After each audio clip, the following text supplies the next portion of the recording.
Hey there. Good morning, good afternoon, or good evening, depending on when you are tuning in. I am Dr. Nicole Steele, the confidence coach, and I am excited to be here with another cup of confidence. Now, I don't know if you are tuning in during your lunch break, or maybe you're catching the repeat and listening to it at the end of your day as you're winding down. But I want to just take a moment to pause and to let you know how much I appreciate you carving just a little bit of time out of your day to connect with me. I do appreciate it. So, last week, for those of you that had a chance to listen to the segment that I did on, I think it was entitled Finding Out If Those That You're Connected to Are Cramping Your Confidence. And it was subtitled The Four Traits, Toxic Traits that you kind of basically need to run from in 2021. But anyway, I want to basically build on where I left off. So, I told you all in that segment, if you didn't listen to it, you can catch it on YouTube. You can catch it on A Priceless Perspective. You can catch it on the Priceless Perspective podcasts that are available on most outlets. But anyway, today I want to kind of share with you what God revealed to me so see people calling me. Let me put my phone on vibrate. Sorry about that. Today, I want to focus on what God dropped in my spirit last year as He began to expose the hearts of some of the people that I love and adored. And again, those are people close, but also people that I held in high esteem. So, for those of you that I don't know personally, you may not know, but I consider myself to be kind. I consider myself to be friendly, to be an open person, to really be a genuine person. One who typically assumes the best from other people unless they give me a reason to think otherwise.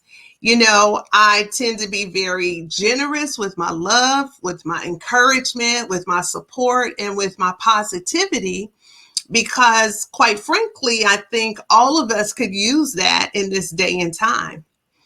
I believe in people being genuine and people operating with honesty and integrity. If there are two characteristics or traits that I believe are paramount, it is integrity and honesty. So for me, I'm not looking for perfect people. You know, I don't need perfect people in my circle, but I do have zero tolerance for what I call the fake, the phony, and the foolishness. The fake, the phony, and the foolishness. I have zero tolerance for that kind of behavior because for me, I recognize that the time is short. And when I say that, I mean, you know, there's a lot of kingdom work that needs to be done. And I am quite convinced that those that we connect ourselves with play an enormous role in us being able to fulfill the call that God has on our lives. You know, for me, I'm very, very clear. I said it last week. I'm crystal clear on my assignment and the work that I've been called to do. So to have to entertain fakery and foolishness and phoniness, again, I have zero tolerance because it's taken away time that I can be pursuing my purpose. So with all that being said, as God, began to expose the hearts of people, I remember praying for instructions on what to do now. What do I do? As He began to show me faces and hearts and bring conversations into, exposing conversation, all of that stuff. I just remember thinking like, okay, what am I supposed to do now, God? And I'll never forget. I was laying in the bed. It was early in the morning before dawn, and He dropped this simple phrase in my spirit. He said, "Access denied." Access denied. That's the phrase that He gave me in my spirit. And I remember rolling over, jotting it down because I always keep a pen and some paper next to my bed, and you should do the same because you never know when he's going to drop it on you.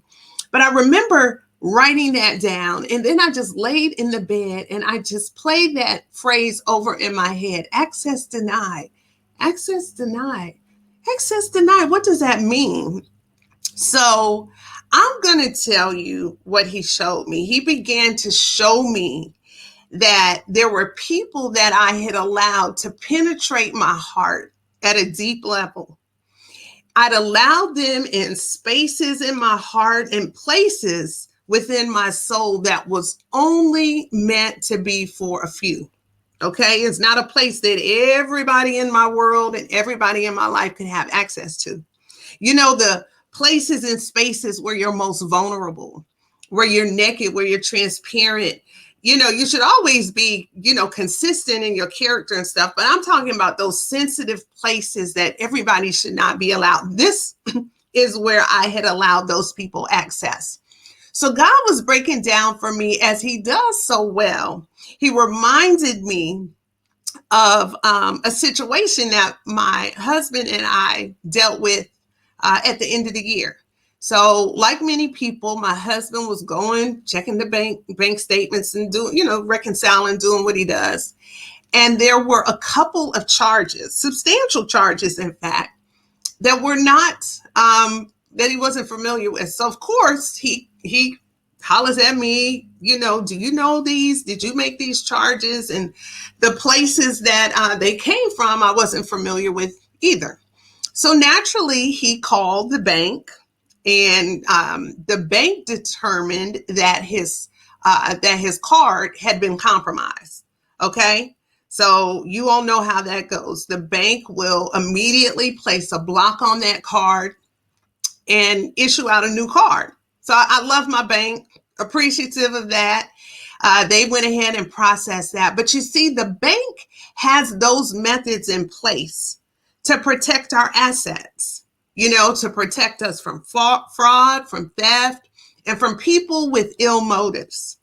So, what that means is that somebody tried to access my husband's account, but because they put a block on it, if they did that, the bank would recognize or would determine that they're unrecognizable. And as a result, moving forward, they would be denied access.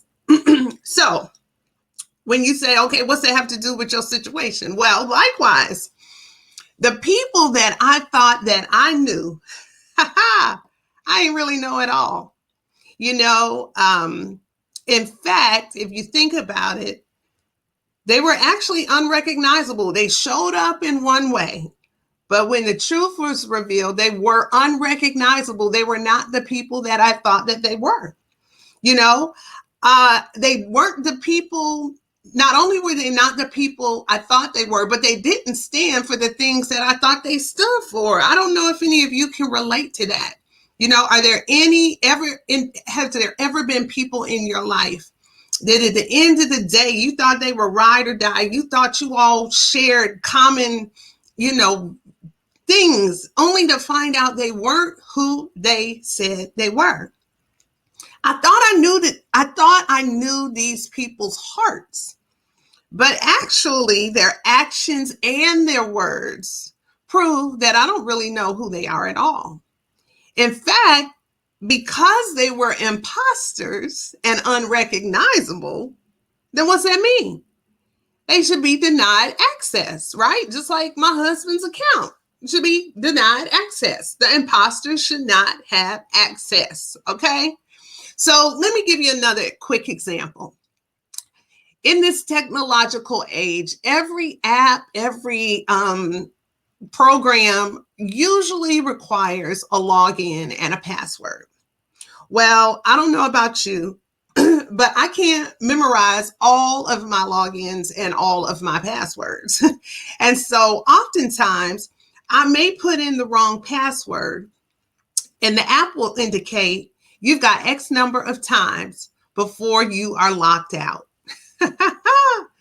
Well, you think about it, in life, we can be generous and give people the benefit of the doubt. Maybe once, maybe twice, but doggone it, after 3, 4, 5 times, at some point, we should deny access. That's how I feel right now. You know, you can give somebody the benefit of the doubt. You know, we want some grace. We all need grace. But I'm telling you, what did Maya Angelou say? If somebody shows you who they are, you better believe them. You know? So if we're all honest, I think we all receive notifications in our spirit about people. You know, it's those warning signs that pop up in our spirits, just as the notifications hit our emails when unsuccessful attempts are made to access our online accounts. The question is, are we checking and reading the mail? Are we actually taking heed to the signs, or are we choosing to ignore them? Because you know what? We have a choice. Remember, the codes and the notifications are all designed to protect us. That's right. Those things, that spirit, when it comes up, when the Holy Spirit puts something on your heart, like, yeah, because you know, the Spirit will talk to us. You need to remember that those codes and notifications are meant to protect our heart, to protect our peace, and even to protect our God-given purpose. You know, really. They're there to protect our heart, our peace, and our God-given purpose. So if you found yourself in a situation where you've allowed access to people who are no longer worthy, you hear me? No longer worthy. They no longer identify as a pure and genuine person, then it's time to restrict access and change the password to your heart. It's just that simple. You are in control of that. You have the ability to change the access or the password to your heart and to deny access. The reality is everyone is not worthy to enter into that space. So the word of God reminds us in Proverbs 4:23, his word says, guard our hearts with all diligence, for out of it comes the issues of life. So in closing, I ask you a couple quick questions. Number one, who do you need to deny access to? Is there anybody in your circle, in your space, in your heart that now in 2021 you need to deny access to? Who had access to that sacred space in your heart that you should no longer give those rights and privileges? Because it truly is a privilege to enter into that kind of intimate space. You know, who no longer should have access to the plans and to the dreams that you're pursuing because you already know that they're not for you. You know, some of us are sharing our dreams and our purpose, and, you know, we're thinking we're rolling with people only to know they are not for us. Who needs to be denied access? All right. And last of all, who do you have on your journey that you need to deny access to because you realize they're not going in the same direction that you're going? You already know not everybody is going to go the places that God is taking you. It's tight, but it is right. Everybody's not going. So those are questions that only you can answer. You know, you have to determine and identify who those people are and really make a simple decision. You know, will you choose to continue to allow them access, or will you change the combination to your heart? Okay? The choice is yours. Again, as my girl Audra Mack says, you can be kind, but that does not mean that you have to be connected. You can be kind, but not connected. Thank you, Audra. I'm going to just keep on using that because that's a drop the mic little comment right there. So I want you to lean in as I close. I want you to just lean in a little bit. And I want you to know that what you have to offer the world is priceless. It matters. It's beautiful. And not everyone is going to appreciate it or care for it the way that they should. And so you need to guard it. Just like we talk about guarding your heart, you need to guard it with diligence. Because if you don't, people are going to trample over it. And you're going to have a whole lot of issues that come out of it. So Let that settle into your soul and just let it soak in. And I hope that it gives you a boost of confidence to move forward, to know that all of that is in your hand. How you operate, how you move, you can determine that. That's not determined on other people once your eyes are open and once you have the courage, like Dr. D talks about, using that courage muscle, you know, to do the things that you need to do. It's a new day, y'all. I'm telling you, everybody's not going. So I encourage you to change the combination to your heart and determine who and who should not have access. So if you've been blessed by this message, as always, please share it, like it, send it to someone that could use a cup of confidence today. You can always find archive messages on my The Real Nicole Steele YouTube channel. You can also find it on the Priceless Perspective podcast, as well as at pricelessperspective.com, where we have archive messages, not only of a cup of confidence, but all kind of messages that I've brought all over the years. So I hope that they will be a blessing to you. I also invite you, as always, to hop on over to my website at therealnicolesteele.com, where you can shop. You can, learn about products. You can see special promos. You can also connect to the programs that I'm connected with, which is Diamond in the Rough Youth Development Program and Gym Makers. And you can see the great work that we're doing out there. I see you all. Thank you, Miss Karen, Brianna Pearson. Oh, love you all. Thank you all for tuning in. As always, I am Dr. Steele, and it's been real. I look forward to seeing you next time. God bless.